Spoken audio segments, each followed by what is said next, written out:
we was under a bit of pressure there in that second half for a while, and some of that was our own doing. But the composure that we showed at 15 all to stick to our task and come away with the bonus point was something that we should be as a group immensely proud of.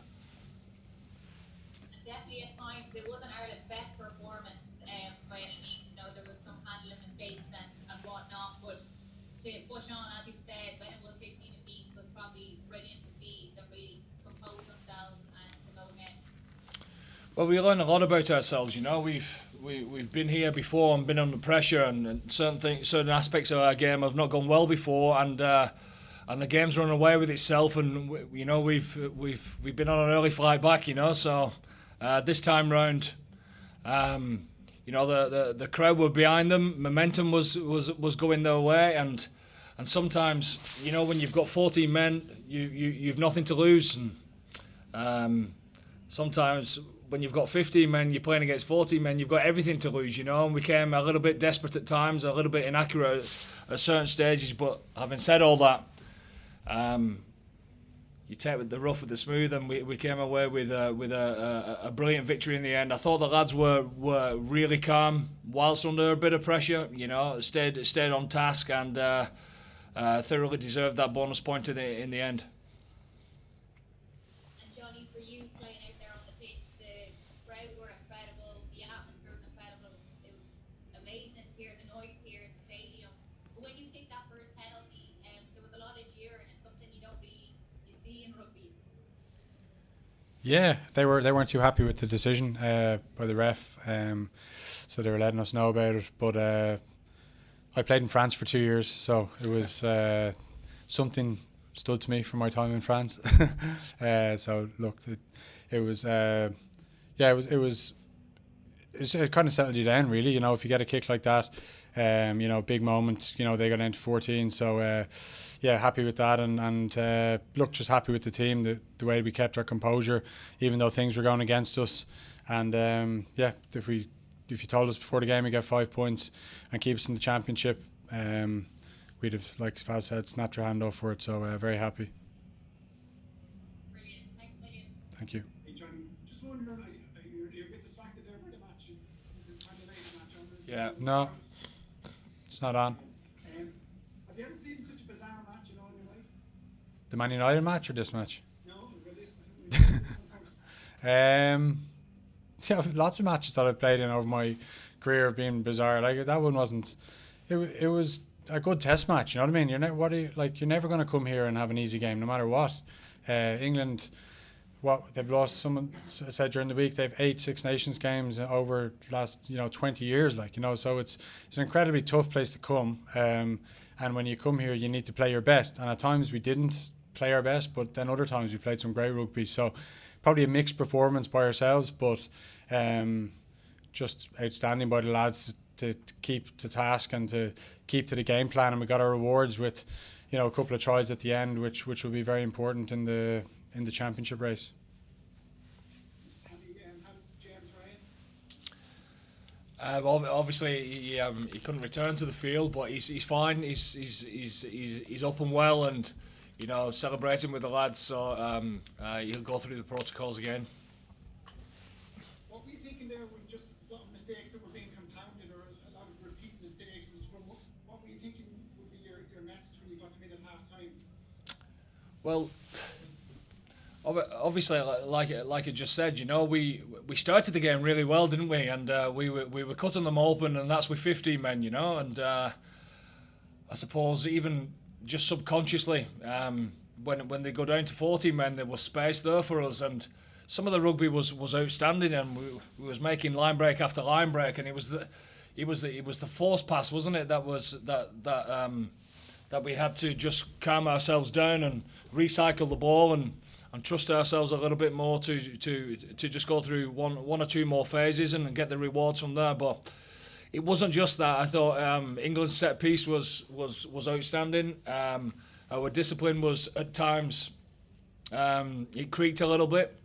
So continuity certainly in the middle part of the middle third of the game was hard to come by, and I suppose that's what you want when you're down to 14 men. So hats off to them. I thought they spoiled parts of our game pretty well, and but as I said, 60 minutes there, or 60 minutes or so, can't quite remember what the time was, to be 15 all.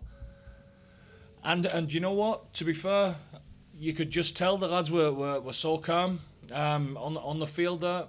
We knew it wasn't past them as well to do what they did in the end. Congratulations, Andy.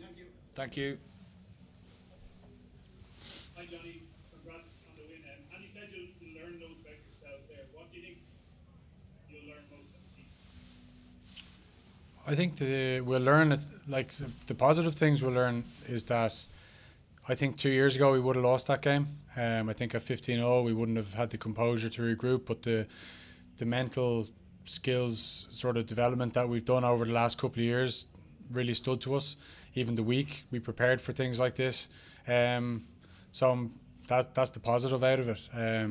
You know, and what you learn, I think, when things can distract you, like, you know, a team going down to 14 men, you need to just focus on doing the basics really well, and at times we just forced a couple of things. Those things were on, so it's probably execution more than decision making.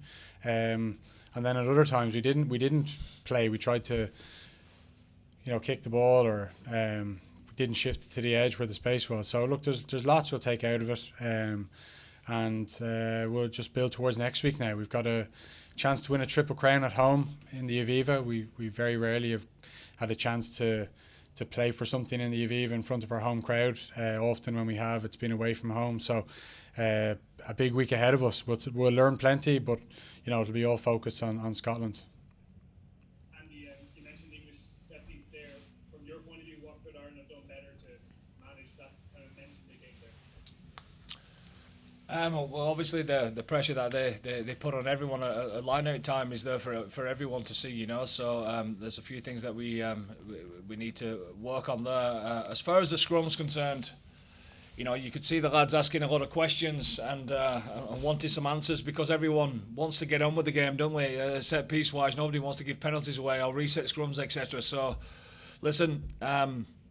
It is what it is. We go through the right channels and make sure we realise whether it's our fault or not. And if it's not, obviously we'll adjust and see what happens on the back of going through the right channels. So this is what happens in Test match rugby, isn't it? You're under pressure in all sorts of different areas. And congratulations to England. At times, set piece wise, they put us under the cosh.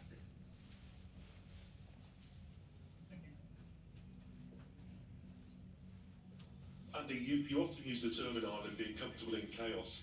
Was that taking comfort in chaos to the nth degree? It was absolutely insane at times. Yeah, it probably was actually. Yeah, it was. It was a crazy old game, and Test matches are never perfect. That's why they're called Test matches. They are there to put you under pressure, you know, and the quality of two sides is always going to make it very difficult. And you know, it's never going to be perfect. But we managed to find a way, and you know what?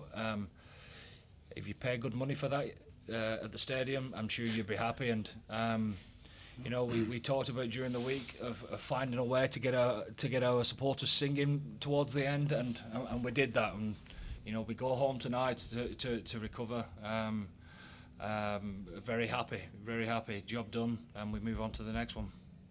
For you, Jonny, how do you get that cohesion message back? You know, Eddie talks a lot about the Irish cohesion. You've seen that.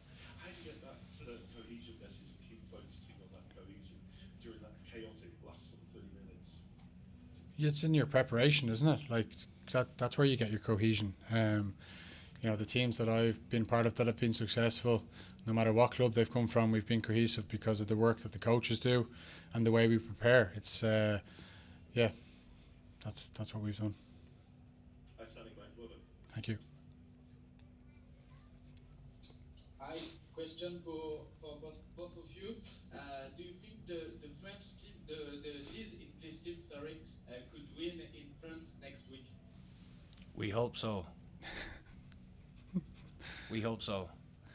I'm sure that England will recover well and take good heart from a great performance with 14 men, and they'll want to finish the tournament very well themselves. So that will be an outstanding Test match as well. Question for Jonathan Sexton.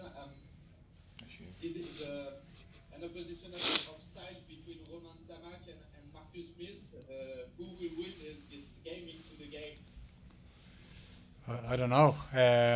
Look, they're both very good players. I think Marcus did very well today. You know, when you get down to 14 men, it can be difficult to manage a game. But I thought he did that well. He kept putting the pressure on us, and you know, I think he did well and kicked well, and but I'm sure they'll look into their game and come up with a plan to beat France. They want to finish on a high, like Faz said, and hopefully they can.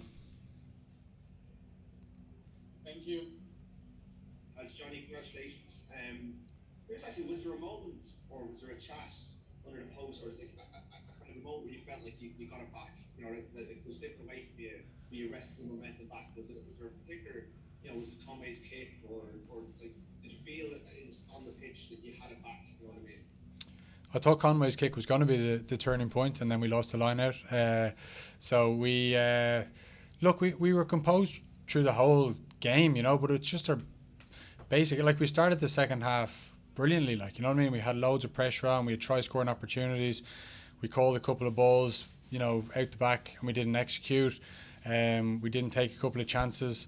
They defended pretty well, like heroically at times with 14, and you know, you score there, you know, what are we, 15-9 up, and you score a try, the game totally changes, because then the 14 men have to chase the game a little bit. They have to try and play with the ball, and that's where you can capitalise. Whereas they just, you know, by sticking in there, they were able to stick to task. They were able to, you know, every line out, they just hit it up and kicked it and hoped to put pressure on us, and it worked. It worked. And you know, even though I thought Hugo was outstanding under the high ball, and Andrew Conway as well, they really stood up. But I suppose the pressure that the players that were following up flying into the breakdown did, and they got some penalties off the back of it. So yeah, our lack of execution will be something that I'm sure we'll look at with the coaches, and we'll try and get better, because we're playing against a team that you need to be really clinical against next week if you want to win the game.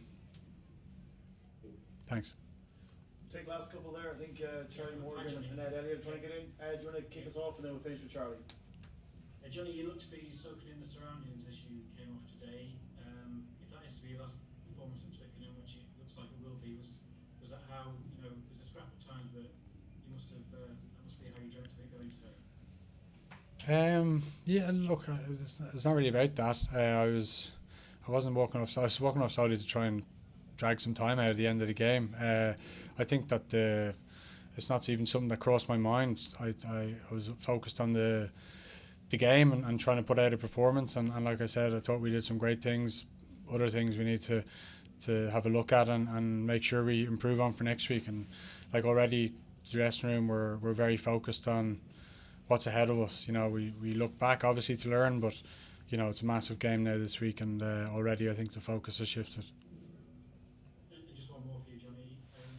Everyone's been talking about how vulnerable France are. Given how well Wales restricted France yesterday and how well England played today, does that give you a lot of confidence next week that, you know, that game could go in your favour? Yeah, I think England have a great chance of winning next week, like they always do, because England are England. Like, they're one of the most dominant team in world rugby. You know, they were in the World Cup final only a couple of years ago. They're building, I suppose, a new team, but they've had some big performances themselves over the last 6-7 months, with, you know, beating South Africa and Australia in November, and good results against Wales. You know what I mean? So it's England are a very good team, and we gave them huge respect coming here today. And I think, you know, our performance, you know, we probably didn't get the performance that we wanted throughout the game, but I think we showed glimpses of it. But yeah, I think England could go and do some real damage to France next week. Okay, we finish up with you, Charlie. Johnny, could I just briefly ask, could I get a sense of your conversation with Marcus Smith at the end of the game? There's a photo going around of you guys sharing a handshake and a brief chat.